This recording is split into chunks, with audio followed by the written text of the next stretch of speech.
jamaah? Alhamdulillah. Alhamdulillahirabbil alamin. Kembali lagi di Islami Twinda ya, jamaah Islami Twinda yang dirahmati Allah. Hari ini kita masih membahas tentang tema rahasia mengetahui amalan Ramadan kita diterima. Nah, sekarang kita akan mendengarkan lagi lanjutan dari tausiah guru-guru kita nih. Ustaz Syam, boleh nggak sih? Siap. Ya, mohon izin ya sebelumnya ya. Sebagai hamba Allah ini kita berharap lebih kepada Allah agar dan memohon terus kepada Allah agar Ramadan kita ini diterima sama Allah Subhanahu wa taala. Boleh nggak seperti itu? Mohon izin menjelaskan. Oh baik, bismillahirrahmanirrahim. Tabi guruku Ustaz Kasif, Ustaz Maulana, Mas Fadli serta guru-guru kami dimuliakan Allah Subhanahu wa taala. Rabbi syrah li sadri wa yassir li amri wahlul 'uqdatam min lisani yafqahu qawli. Nabi Ibrahim alaihissalam itu yang minta Nabi Ibrahim atau suruh Nabi Ibrahim untuk bangun Ka'bah atau bangun kembali Ka'bah adalah Allah sendiri. Yang memerintahkan Nabi Ibrahim untuk membangun Ka'bah adalah Allah Subhanahu wa taala langsung. Yang memerintahkan Nabi Ibrahim untuk yang namanya meninggalkan istri beliau di kota Mekah adalah Allah Subhanahu wa taala langsung. Tapi ternyata setelah membangun Ka'bah bersama dengan anaknya Nabi Ismail alaihi salam, ya dibangun Ka'bah tersebut. Setelah selesai, yang pertama kali dibaca oleh Nabi Ibrahim alaihi salam apa? Yang pertama kali dibaca adalah Rabbana taqabbal minna innaka antas sami'ul alim. Wa idh yarfa'u Ibrahimul qawa'ida minal baiti wa Ismail Rabbana taqabbal minna. Ya Allah, terima ini ya Allah. Tolong terima ini ya Allah. Padahal makan Allah sendiri yang suruh. Allah sendiri yang perintahkan untuk membangunnya. Tapi tetap aja sebagai manusia langsung minta sama Allah. Ya Allah, tolong terima ini ya Allah. Tolong terima ini ya Allah. Tolong di ACC ini ya Allah. Masya Allah, kita puasa nih Allah yang suruh. Ya, kita puasa nih memang kewajiban kita. Kita melewati Ramadan ini adalah kewajiban kita sekaligus hadiah dari Allah Subhanahu wa taala untuk umat Muhammad sallallahu alaihi wasallam, untuk umat Sayyidina Rasulullah sallallahu alaihi wasallam. Tapi apa yang terjadi? Kita juga yang akan meminta. Setelah keluar daripada bulan Ramadan, para sahabat menangis. Sebelum masuk bulan Ramadan, 6 bulan sebelum masuk Ramadan, mereka berdoa, Allahumma ballighna Ramadan, Allahumma ballighna Ramadan. Ya Allah, pertemukan kami dengan Ramadan, pertemukan kami dengan Ramadan. Dan sampai setelah 6 bulan setelah Ramadan, mereka masih berdoa, ya Allah terima amal ibadah Ramadan kami, terima amal ibadah Ramadan kami. Tidak ada hari-hari berlalu dalam 1 tahun tanpa berdoa yang ada ikatannya dengan bulan suci Ramadan. Itulah para sahabat Nabi, baginda Nabi sallallahu alaihi wasallam. Para salafus saleh pun demikian, meminta kepada Allah Subhanahu wa taala supaya diterima amal ibadahnya. Karena kalau bukan berharap kepada Allah, kita akan berharap kepada siapa lagi? Kita memohon agar amal Ramadan kita, amaliyah Ramadan kita diterima oleh Allah Subhanahu wa taala. Kalau di Jakarta mungkin doanya Allahumma taqabbal minna salatana wa siyamana. Itu doa yang sering kita baca setelah tarawih dan setelah salat witir. Kenapa? Karena kita tidak pernah tahu diterima enggak puasa kita hari itu, diterima enggak tarawih kita. Allahumma taqabbal minna salatana wa siyamana wa qiyamana wa ruku'ana wa sujudana. Ulama kita mengajarkan doa ini. Kenapa? Karena kadangkala banyak orang yang salat hanya sekedar menggugurkan kewajibannya dan belum tentu diterima oleh Allah Subhanahu wa taala. Pernah dengar hadis ini enggak teman-teman? Ketika Rasulullah SAW mengingatkan kepada orang yang mendatangi dukun. Ketika Rasulullah mengatakan siapa yang mendatangi dukun dan bertanya kepada mereka meskipun tidak percaya jawabannya, maka salatnya dibenet. Salatnya itu tidak diterima, di-reject ya. Tidak diterima oleh Allah Subhanahu wa taala selama 40 hari 40 malam. Walaupun dia tidak percaya dengan berita tersebut. Apakah berarti dia tidak usah salat karena tidak diterima lagi? Apakah berarti tidak? Karena beramal itu ada tiga bagian. Satu, beramal yang wajib hanya untuk menggugurkan kewajiban. Menggugurkan kewajiban belum tentu dapat pahala. Ada orang niat puasa sudah menahan dari fajar, terbit fajar sampai terbenam matahari, selesai, sah puasanya. Kalau dia nggak sholat, sah puasanya. Sahkah puasanya kalau hari-harinya dipenuhi dengan kebohongan, fitnah, namimah?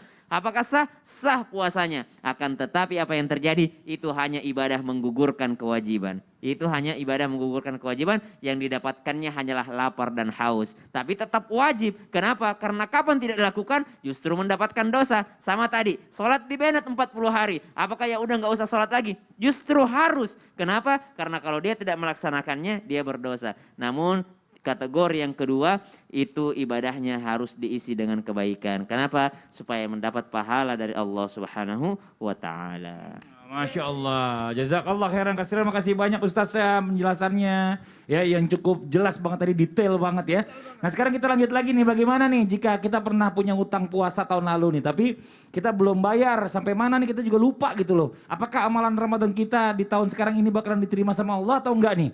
Lalu bagaimana caranya biar bisa diterima sama Allah dengan utang puasa kita yang tahun-tahun sebelumnya? Mohon izin penjelasannya Ustaz Maulana, tafadhol Ustaz. Baik, bismillahirrahmanirrahim. Kita langsung hitung-hitungan ya. Kalau berbicara tentang ternyata ada utang puasa. Kita lihat dulu utang puasa itu. Utang puasa itu bisa jadi disebabkan karena sakit atau dalam perjalanan yang menguras tenaganya sampai dia betul-betul tidak sanggup berpuasa, atau karena sesuatu dan lain hal. Maka kita lihat dulu permasalahannya. Makanya izin. Kenapa orang bisa lupa utang puasanya? Karena dia senantiasa menunda-nunda bayar utang puasa. Harusnya teknik yang harus dilakukan, usahain cepat bayar utang puasa, utamanya ada namanya di bulan Syawal. Apa artinya Syawal? Meningkat. Syawal itu artinya meningkat. Jadi harusnya setelah itu aku harus selesaiin semuanya dulu. Apalagi alhamdulillah ada lagi ibadah khusus. Ada namanya puasa Syawal kan. Jadi enak. Orang puasa Syawal kita bayar utang puasa. Jadi barengan. Kan bisa. Diselesain juga. Jadi aman. Nah ini yang harus dicamkan. Dicamkan yang pertama itu bahwa aku harus segera bayar. Posariu bersegera. Teknik bersegera itu hitung berapa utangnya. Jadi bagaimana dengan amal ibadahku yang lain ketika datang? Selesaiin dulu. Kemudian yang kedua, ingat akan kematian. Jangan nunda deh. Jangan sampai aduh gimana ya. Apa aku Syawal dulu atau bayar utang dulu. Atau utang puasa dulu baru Syawal. Ingat ya kalau Syawal. Kalau Anda kuat berpuasa bolehlah Syawal dulu. Karena Syawal kan dibatasi bulan Syawal. Bayar utang masih bisa di bulan Muharram. Masih bisa di bulan berikutnya Rajab, masih bisa. Tapi kalau Anda tidak tahan, tidak kuat berpuasa, mau puasa sunnah, bayar utang aja belum kelar, makanya utamakan dulu bayar utang puasanya. Kalau masih kuat dan masih ada bulan Syawal, puasa Syawal lah. Karena orang yang awal puasa Syawal di bulan Syawal mencuri perhatian Allah. Orang yang puasa Syawal di pertengahan Syawal berarti dia apa? Melipat gandakan ibadahnya. Karena di pertengahannya ada Ayyamul Bid. Kalau orang mengakhirkan puasa Syawalnya berarti apa? Meraih ampunan Allah. Dan menyebabkan setan menangis. Saya kira tidak jadi puasa Syawal. Ternyata puasa Syawal juga dia. Dan yang pertama bersegera. Yang kedua, ingat akan kematian. Tidak ada jaminan kita masih hidup. Jadi nanti aja bayar utangnya, nanti aja. Lebih baik selesaiin aja sekalian. Utang puasanya ada 6, langsung puasa selesai 6. Jangan, kalau begitu Senin Kamis. Aduh lama. Ketika kita memulai itu biasanya repot. Hari kedua sudah aman, hari ketiga lebih lancar, hari keempat lebih lancar. Selesai sudah semua. Kemudian yang ketiga, usahakan berhati-hati dalam ibadah. Ada orang menggampangkan kalau begitu kan bisa. Aku nggak usah puasa hari ini ya. Capek, lelah, capek kerja. Bisa dia kali. Jangan. Ingat ya. Sekiranya engkau mau bayar puasa Ramadanmu yang 1 hari dengan puasa seumur hidup. Masih lebih mulia puasa Ramadan. Masih lebih mulia bulan Ramadan. Karena bulan Ramadan bulan mulia. Engkau bayarnya di luar bulan suci Ramadan. Setahun engkau bayar itu puasa Ramadan 1 hari. Tidak akan sama bandingannya. Jadi jangan pernah meremehkan. Dan yang terakhir, merasa rugi kalau tidak puasa. Udah. Emosinya Udah nol. terakhir. Cuma gitu doang. Saya pikir masih ada lagi tuh. Tepuk tangan Ustaz Kasim. Saya terus terang. Masya Allah. Saya terus terang. Luar biasa. Saya terus terang. Iya. Sedih rasanya. Dan saya pernah dengar juga nih Ustaz Kasif, mohon izin sebelumnya ya. Katanya rahasia mengetahui amalan Ramadan ini diterima enggaknya salah satunya dengan membaca Al-Quran katanya nih. Nah tapi bagaimana kita bisa membaca Al-Qurannya kalau seandainya masih nggak begitu lancar? Apakah Allah memaklumi dan menerima amalan Ramadan kita nih kalau kita baca Al-Qurannya terbata-bata? Mohon izin, tafadhol. Ya, terima kasih Bang Fadli, Ustadz Maulana, Ustadz Syam. Ya, Rasulullah SAW bersabda, Al-mahiru bil Quran ma'as safaratil kiramil bararah. Walladhi yatata'ta wa huwa syaqun alaih falahu ajran. Orang yang jago baca Quran kayak Ustadz Syam nih. Bacaan Qurannya indah, menyentuh hati. Kalau kita baca Qurannya bagus, indah, maka kita bacaan Qurannya ditemenin para malaikat. Tapi kalau yatata'ta wa huwa syaq, dia terbata-bata, dia sulit ya. Alamin jadi ngalamin. Tapi dia terus berusaha. Fa jadi pa. Ya. Tapi dia terus berusaha belajar, tak kayak tadi nenek panggil guru ngaji atau dia datang ke majelis ilmu. Maka kata Rasulullah SAW dia dapat 2 pahala. Pahala yang pertama pahala dia membaca Al-Quran. Yang kedua pahala karena kesulitan. Kesusahan dia baca maka dia dapat pahala juga, diganjar pahala. Allahu Akbar. Al-Quran adalah tanda. Kalau kita rajin membaca Al-Quran tanda kita dapat rahmat Allah, kasih sayang Allah. Kalau pengen tahu kita ini disayang Allah atau enggak, lihat kita rajin baca Quran apa enggak. Kalau kita enggak rajin baca Al-Quran berarti kita enggak disayang sama Allah. Na'udzubillah min dzalik. Tapi kalau kita senang baca Quran, enggak ada hari tanpa bacaan Quran. Kalau enggak lihat Al-Quran hidup kita enggak tenang. Maka tanda kalau kita disayang sama Allah Azza wa Jalla. Allah Subhanahu wa taala berfirman, "Wa idza quri'al Qur'an fastami'u lahu wa ansitu la'allakum turhamun." Kalau Al-Quran dibaca, dengar, diam, maka engkau akan dapat rahmat Allah Subhanahu wa taala. Kata para ulama, kalau dengar Quran saja kita dapat rahmat Allah, bagaimana dengan baca Al-Quran?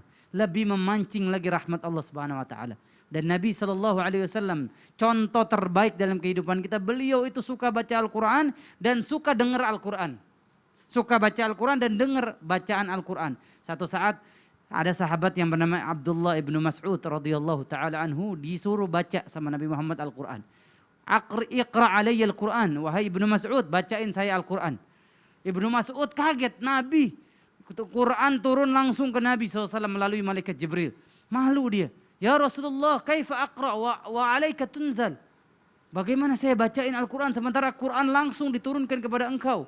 Apa kata Rasulullah SAW? Inni uhibbu an asma'a min ghairi. Saya kepengen dengar bacaan Al-Quran dari selain saya. Saya biasa senang baca Quran tapi kali ini saya kepengen dengar dari orang lain. Akhirnya dibacain tuh sama Ibnu Mas'ud Al-Quran surat An-Nisa pemirsa. Nanti dibuka Quran surat An-Nisa, dibacain terus sama Ibnu Mas'ud. Ya Ibnu Mas'ud lihat mushaf, baca sampai di ayat yang ke-40. Fa kaifa idza ji'na min kulli ummatin bisyahid wa ji'na bika ala haula'i syahida. Nanti setiap umat ini ada saksinya, umat Nabi Ibrahim. Nabi Ibrahim jadi saksi atas umatnya. Nabi Ismail, Nabi Musa, Nabi Isa jadi saksi atas umatnya apa yang mereka perbuat. Nabi Muhammad akan jadi saksi atas kita semua. Ketika bacaan ini berhenti ayat ke-40, Ibnu Mas'ud lihat wajah Rasulullah. Fa'idha ainahu tazrifan. Langsung dilihat air mata menyucur di pipi Rasulullah. Air mata bercucuran. Subhanallah. Ini hati yang dilembutkan Allah Subhanahu wa taala karena Al-Qur'anul Karim. Bayangin, kita dapat WA, DM, Facebook, Instagram dari orang yang kita cintai, kita senang. Kita suka kita baca DM-nya, kita baca message-nya. Bagaimana dengan Allah? Surat cinta Allah Subhanahu wa taala. Kalau bukti memang kita cinta sama Allah, amal ibadah kita diterima, senang dengan surat cintanya Allah. Enggak ada waktu untuk melihat yang lain kecuali Al-Qur'anul Karim. Enggak mau menutup mata kecuali lihat Al-Qur'an. Lihat surat cintanya Allah. Membuka hari dengan membaca surat cinta Allah Azza wa Jalla. Maka insya Allah kalau kita udah senang dekat sama Al-Qur'an, akrab sama Al-Qur'an, ini tanda kalau kita dicintai Allah dan dirahmati Allah Subhanahu wa taala. Insyaallah begitu. Masya Allah, jazakallah khairan kasih. Terima kasih banyak Ustadz Kasyafir atas penjelasannya. Nah sekarang buat jamaah yang ada di rumah nih ya, yang sudah gak sabar pengen dijawab sama guru-guru kita ya, yang udah mengirimkan pertanyaan, langsung aja yuk kita masuk ke segmen Tanya Dong Ustadz. Kami semua tanya dong Ustaz. Oke, langsung aja kita baca yang dari Hertani Ravandra. Assalamualaikum Ustazah. Saya mau tanya, apakah kalau kita jengkel sama anak kadang keluar ucapan yang kurang pantas, apakah ini termasuk doa pada anak? Amalan doa apa yang agar bisa anak nurut sama orang tua? Mohon penjelasannya Ustaz Syamdeni. Ya, silakan. Segala jenis ucapan dari orang tua kita nggak pernah tahu. Makanya kata ulama berhati-hatilah dengan ucapanmu. Karena kita nggak pernah tahu ucapan yang mana yang diaminkan malaikat. Karena bisa jadi doa. Apakah itu bisa jadi doa? Bisa. Karena segala ucapan bisa diaminkan malaikat. Kita nggak pernah tahu kapan ada malaikat di samping kita untuk mengaminkannya. Dasar kau ya calon menteri. Langsung ada malaikat amin gitu. Jadi sebandel-bandelnya anak, sejengkel-jengkelnya kita, ayolah kita untuk menahan ucapan kita langsung katakan dasar kau ya calon kiai. Kamu ini begitu cara marahnya mungkin sebagaimana orang tua daripada Syekh Abdurrahman As-Sudais dalam buletin pernah dimuat kisah beliau memarahi anaknya dan mengucapkan doa-doa yang baik. Dasar kau calon menteri, dasar kau ya anak yang begini nih yang nanti nih rajin nih jadi soleh. Ya, itu cara marah yang luar biasa. Dan apakah ada doa supaya anak menjadi nurut? Doanya paling banyak sebenarnya doa itu yang dipanjatkan oleh Nabi Ibrahim alaihissalam. Termasuk diantaranya Rabbi ja'alni muqimas salati min dzurriyyati Rabbana wa taqabbal du'a. Kemudian Rabbi habli minas salihin. Kemudian Rabbana hablana min azwajina wa dzurriyyatina qurrata a'yun waj'alna lil muttaqina imama. Sehingga Nabi Ismail alaihissalam menjadi anak yang nurut ya. Mau disembelih aja mau sama bapaknya. Kenapa mau disembelih mau Nabi Ismail kira-kira Bu? Apakah karena doanya? Bukan karena doanya saja. Tapi karena Nabi Ibrahim duluan yang mencontohkan taat kepada Allah. Bagaimana anak kita mau nurut kepada kita kalau kita orang tuanya tidak nurut juga sama Allah Subhanahu wa taala. Wallahu taala a'lam. Iya, ini Masya Allah, terima kasih banyak Ustaz Syam, semoga bermanfaat. Ya udah nih buat jemaah, terima kasih banyak udah mengirim pertanyaan. Nah sekarang kita berdoa bersama, ini adalah momen yang paling kita tunggu-tunggu ya. Segmennya adalah berdoa bersama dipimpin guru kita Ustaz Syam. Mudah-mudahan doa kita semuanya diijabah oleh Allah Subhanahu wa taala. Amin amin ya rabbal alamin. Tafadhol Ustaz Syam. Tabi guru-guru. Bismillahirrahmanirrahim. Alhamdulillahi rabbil alamin. اللهم صل على سيدنا محمد وعلى آله وصحبه وسلم بسم الله الذي لا يضر مع اسمه شيء في الأرض ولا في السماء وهو السميع العليم اللهم إنا نسألك رضاك والجنة ونعوذ بك من سخطك والنار اللهم إنك عفو تحب العفو فاعف عنا يا كريم اللهم ربنا تقبل منا إنك أنت السميع العليم وتب علينا يا مولانا إنك أنت التواب الرحيم اللهم تقبل منا صلاتنا وصيامنا وقيامنا وركوعنا وسجودنا وتعبدنا وتخشعنا وقراءتنا من القرآن العظيم برحمتك يا أرحم الراحمين اللهم اجعلنا من أهل القرآن وأهل سنة نبيك محمد صلى الله عليه وسلم برحمتك يا أرحم الراحمين آمين. Amin amin ya rabbal alamin. Makasih banyak buat guru-guru kita. Terima kasih banyak juga buat jamaah Islami Tunda yang selalu setia menyaksikan Islami Tunda. Sekali lagi saya Fadli mundur diri. Mohon maaf atas segala kekurangan. Wabillahi taufiq wal hidayah. Wassalamualaikum warahmatullahi wabarakatuh. Waalaikumsalam warahmatullahi wabarakatuh. Nah, jamaah pasti kan banyak lah yang sering banget berdoa. Tapi kok ngerasa gini, kok doanya belum dikabulin ya? Gitu, kenapa ya? Tapi ternyata ada juga orang yang baru berdoa langsung dikabulin. Siapa aja tuh yang seperti itu? Caranya bagaimana tuh? 3 golongan yang doanya ini tidak ditolak. Yang pertama apa? As-saim hatta yuftir. orang yang berpuasa sehingga ia berbuka. Bila kamu mengunjungi orang sakit, mintalah ia untuk mendoakanmu. Karena sesungguhnya doa mereka sama dengan doa malaikat. Subhanallah. Boleh aja dong kita kumpulin anak yatim, ada pengajian pranikah, ada ini itu. Ayo anak-anak saya doain ya, ini kakak Sony ya kan, mudah-mudahan sehat. Oh iya baca doa, boleh. Dan itu ada di dalam kisah dari Abu Hurairah radhiyallahu anhu.